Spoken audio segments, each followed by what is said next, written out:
play because this is a must-win game. Controlled environment setting, weather environment here in the Sky Dome against the Buffalo Bills. So let's get the job done and get the job done tomorrow. Running the football, converting on third and short, positive games, and converting those on a regular. No offensive penalties as far as the offensive line. Okun, Giacomini, turnover free, and stop Mr. Dominican Sue. Don't let him get to Russell Wilson because you saw what happened to Jay Cutler. You got it. Great. Thank you.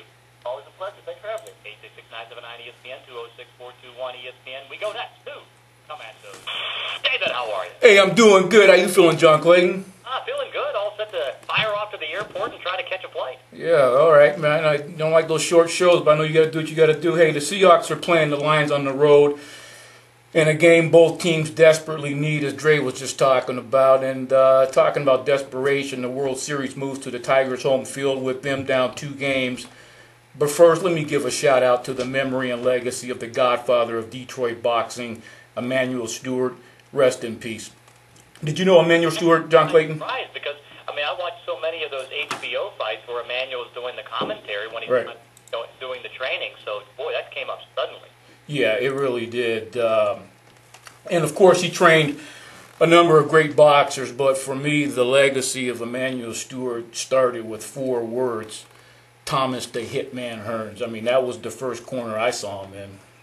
Well, I tell you what, when you talk about great fighters, didn't he have that wiry body? I can see why, being a former defensive back, he has that kind of wiry type of body that you would see from a Seahawks cornerback. Right. Boy, could he deliver a punch. Yeah, he really could. Hey, man, moving from Motown to the world of funk, John Clayton, I don't want to alarm you, but there may be some backlash to the most hilarious SportsCenter commercial of all time. Now, I'm hearing some rumblings, nothing confirmed yet. Like I said, I don't want to alarm you, but like Jonathan Vilma, you may have to appear in front of a panel of 3 judges, George Clinton, Bootsy Collins, and Bernie Worrell, to explain the funk to metal transformation. Well, it's a commercial. Doesn't necessarily mean it's a transformation. You know what I like. Hey, like I said, I'm looking into it. But Bootsy is a huge Cincinnati Bengals fan, so if you got to send, until they get me in front of Paul Tagliabue, I guess I'm still going to continue playing. Hey, man, last week. Hey, by the way, I wanted to ask you about this too, and I'll get back to what you were going to say. What about the fact that there's only been about 5 blackouts this year? Well, that's good, and it kind of speaks to the lessening of the rules, I guess, on that 85% thing. But, slowly but surely, I think that blackout rule is going to eventually be phased out. It really just has to be, because when you look at the way that the NFL really promotes itself with, they got guys walking down the street looking into their handheld and seeing a game. And you're not promoting going to the game. You're promoting, you can watch we essentially have it set up for you to watch it on your computer, on your laptop, on your handheld, and so you can watch the game anyway. So at some point, the blackout rule is just it's absolute, but obsolete. But at some point, it absolutely must be demolished, I think. I was a little worried because, I liked it when they lowered the standard to 85%, and I thought, okay, and then you started hearing tales that, this team isn't going to honor it, this team isn't going to honor it. And I'm thinking, don't tell me the blackouts are going to increase. Well, so far, it's not, so that's good. Okay, now back to exactly. Hey, man, last week, John Clayton, I saw the craziest DB play I think I've ever seen when Tampa Bay DB Eric Wright somehow got flipped by Saints receiver Joseph Morgan. Now, I've watched that play like 40 times and still can't figure out what happened. And you've watched a lot more football and seen a lot of DBs get roasted, John Clayton. But have you ever seen a DB get roasted and flipped by a receiver for a touchdown before last week? No, that was just so strange, particularly, too. And then, the weird part is Morgan's not even playing this week. I wonder if he got hurt on that play. It was just so strange because, they scratched him as early as Thursday. So you kind of wonder, did that flip that ended up going there? Because, Wright's done very well. Mm-hmm. Even better than I thought he did in Detroit. He got the big dollars, and now I think in retrospect, the fact that he's not there can help Seattle because they're struggling in that other cornerback position. But yeah, that was just a weird play. There's been a bunch of weird plays with defensive backs this year. Well, let me ask you this right quick.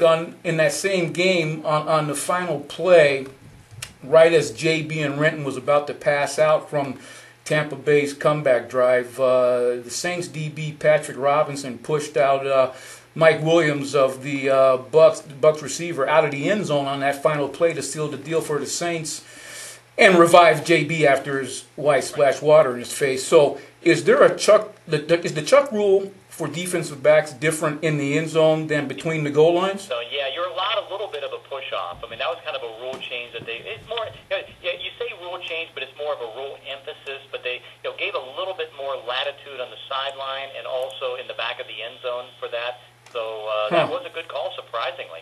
Because essentially you're chucking a guy 20 yards down the field because the ball's on the 10-yard line. Interesting. But see, I think what happens, and I think this is not good by the National Football League, creates so many different interpretations. It's just hard sometimes to keep following it. Right. I mean, the tuck rule, I still think is a bad rule. I mean, exactly. That you have to bring your arms down to the belt buckle, and if you don't, then it's going to be an incomplete pass. I mean, it's like that's crazy. I mean, you see fumbles that should be fumbles. Interceptions, it should be interceptions. Incompletions, it should be like the Calvin Johnson play. They talk about going down and a couple of years ago in that first game, and you knew he had the catch, and they said, "Oh, he didn't go all the way down to the ground." Right, exactly. Right. Hey, who do the WSU Cougars play next week?